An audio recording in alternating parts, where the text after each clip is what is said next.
What's happening, everybody? It's Tommy C here.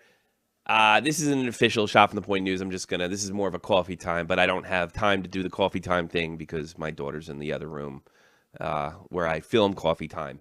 So I'm just going to talk about a couple things. First and foremost, I have to thank everybody from the bottom of my heart, from Google Plus to Twitter to Facebook, and all the nice words on YouTube, right here on YouTube as well, about my son's birth, which happened yesterday, the 8th of February of 2016. That's right. Tommy C 2.0 is on the scene. And I received a great outpouring of congratulations and well wishes that I am absolutely warmed from the bottom of my heart. I really appreciate all of it.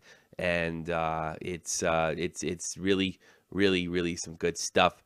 You can look right here and check out some of the pictures right now of our new arrival, and but that leads me to some other things as far as what the channel is going to do. I during my wedding, I allowed Dead on Dave to I allowed Dead on Dave to kind of do In the Crease with Tommy C. That was before that he had a tremendous schedule, and the content creating has gone through the roof since then. So I don't think it would be particularly fair, although I do more than trust that on Dave. I thought he did some really good episodes. I actually really enjoyed being on the outside. But I don't think that's the wisest route this time. We neither have the tech, and in some cases, some people have better internet connections than others. And I don't think it's not a lack of faith in the folks that are on the team, but I don't think I can bring it up to the quality standard that I demand it's at, as far as at least the very production value of the site. I don't think I can do that because of certain people's limitations and things of that nature. So I don't, going forward, I am going to suspend the channel as soon as the baby arrives at home. I want to not think about the channel during this very important bonding time. And I think the best way to do that is not worry about what other people are doing or how everything's being handled. I think it's just, it's as good a time as any. It's right before the playoffs. How long will that suspension be? Well, I'd probably, after the baby comes home, I'm thinking it's up to about 2 weeks. I think 2 weeks is reasonable. But it really depends on how the baby behaves, his sleeping habits, and when I've decided that it's appropriate to get back on the air when things are a little more organized over here. I will be making a video announcing exactly when that suspension takes place, and going into more detail as I deem appropriate. I'm playing this by ear, so we're definitely going to shut down the channel. That being said, I have seen an opportunity for an In the Crease Wednesday night, 3:30 Eastern Standard Time, or I say Wednesday afternoon, 3:30 Eastern Standard Time. I think there's a better than average chance that I'm going to be able to do an In the Crease, because there's a lot to talk about in hockey right now. A couple things off the top of my head. The lack of suspension with the Ryan Mcdonough situation and Wayne Simmons. I thought there might be a suspension of Simmons, but I think I understand why there wasn't. Although I do believe Simmons should have been suspended for a sucker punch, for no other reason that Milan Lucic was suspended for a sucker punch not a week earlier. And Milan Lucic only got 1 game, and I would have been fine with 1 game. Now, you're probably asking yourself, you're a Ranger fan, why don't you want him to get so many games and what have you? Well, look, the NHL does not want to suspend every punch, and even if it leads to an injury.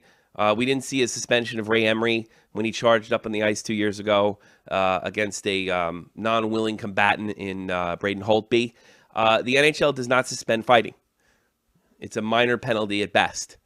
I think the ejection was probably enough to satisfy the NHL, because they don't want to get in a situation where if they suspend Simmons for concussing, giving a sucker punch, they might have to given to demands that getting rid of fighting altogether. I mean, it's kind of a funny line that they walk. They don't want to get rid of fighting, but they got to let some stuff like this go. That being said, it was a low class move by Simmons, a player that I really do like.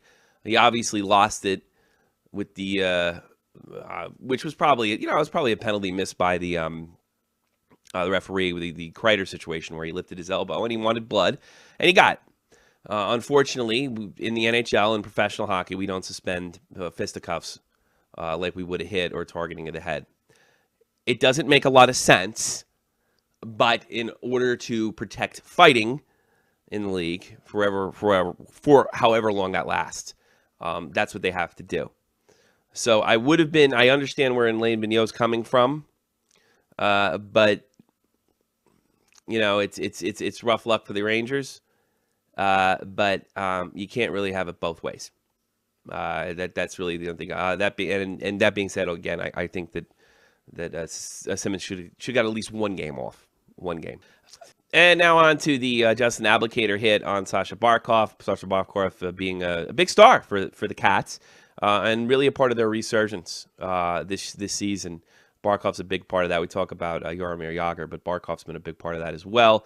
Abdelkader, in my opinion, threw a 150% clean hit. I think the point of contact was the shoulder. You can see if you look at it from I guess the angle where Abdelkader's going in from the front. It does look pretty ugly. It looks like he targeted the chin, but you can clearly see on the side angle where it's where you see the goal sort of to your left and the right. I don't know. Yes, the side angle. I don't know the two-dimensional angle. The angle from above looks like Abdelkader hit him in the head, and if you see it from the side where the two players are like this, it's very clear that it was in the chest area and the head got snapped back. I was very disappointed to see that Barry Melrose, of all people, was calling for a suspension because this is the new NHL. Well, that's wrong, because the new NHL says the rules are targeting the head or the initial point of contact being the head. This is a clean hockey hit, and guess what? Even if you change the rules and even if you make targeting the head illegal, which we have and should have based on what we know about concussions now, I don't have a problem with that. But this wasn't this wasn't targeting the head. It's clear. You can go see it on the video itself. The jumping up and down and going all crazy over this particular hit. I think this has more to do with some of the concussion overreaction that we've seen in the media. That being said, I hope Sasha gets better. But this is a clean hockey hit where a guy's was head caught down. I'm getting a little concerned that I grew up with head up, stick down. That's what I grew up with.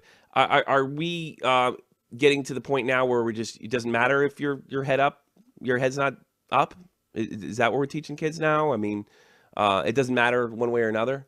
Are we telling people that it doesn't really matter how you're hit as long as it's only illegal if you get a concussion, if you get hurt, even if it's a clean hit? Because I got news for you guys. You're gonna get hit. People are gonna get hurt cleanly on clean hits. It's a very dangerous game. Changing the rules does not mean the removal of concussions. There was some way to flip that switch. I'd do it in a minute, but there's no way to do it. The Advocare hit was clean. Melrose is wrong. This is not, I don't know what new NHL he's talking about. The rule states deliberate targeting of the head, not if a concussion is caused by the hit. It's just that simple. Last but not least, a little bit in wrestling. First of all, I am going to do this right now. I'm canceling our wrestling show here permanently. Well, I would say indefinitely. The format that you saw with my wrestling show is no more, and it's not coming back. There's a couple problems with it. A, I have a son in the house, and I don't think it's something I can just knock out and do. This took it takes about 2.5 hours to watch Raw, and that takes another 2 hours on top of that's 5 hours. That's just way too much of my time. Way too much of my time. Can't continue to do it. I didn't do it 2 weeks in a row. I didn't really hear anything. I know some folks I heard really nice thing. I didn't really hear anything negative. So I apologize for that. By far, I am not done with wrestling by any means. I am looking for a wrestling show, possibly on Tuesday night, a live show where either Dead on Dave, something like right after In the Crease on a Tuesday, and we'll go over Raw the night before, the night after. That doesn't allow me to compete with some of the other right after Raw broadcasters on YouTube, but I'm not really interested in competing with them. I'm not really interested in starting from zero. I'm certainly not interested in going up against Dave. I think that's his territory. So it just I'd rather do a more of a comical review after the fact, maybe a day after, and I'd certainly take your calls and something like that. So that's something I would be doing or thinking about doing after I bring the channel back. So wrestling's not dead, and I'll prove it right now because I did see Raw last night, and I couldn't. It'd be remiss if I didn't talk about Daniel Bryan's retirement and how blown away I was. Boy, you know, I tell you something. For a guy that gets a lot of criticism and legitimate criticism of being a little weak on the mic, it really just goes to show you and actually see the person or who and that's what I think we saw last night. We saw Daniel Bryan. We saw who he was last night. Boy, can you cut a promo when you let these guys be themselves for the most part. I wrote this on Twitter. Daniel Bryan may not have been the greatest WWE wrestler of all time, but he might have had the greatest story of all time. Never underestimate. You know, I'll tell you what. You know, The Rock calls himself the People's Champ because that's part of his gimmick. Daniel Bryan quite literally was the People's Champ in every way possible, and you know he got the concussion news, and in my opinion, he has done the right thing. 16 years.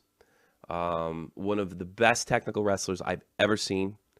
He made a name for himself in Europe over here too. I saw this really great match of him wrestling Cesaro right here in Germany, and it was a shame, but he's doing the right thing, and he's going to be really missed. The 2003, the year of Daniel Bryan, was one of my favorite years in wrestling. It was when I first got into the wrestling scene on YouTube.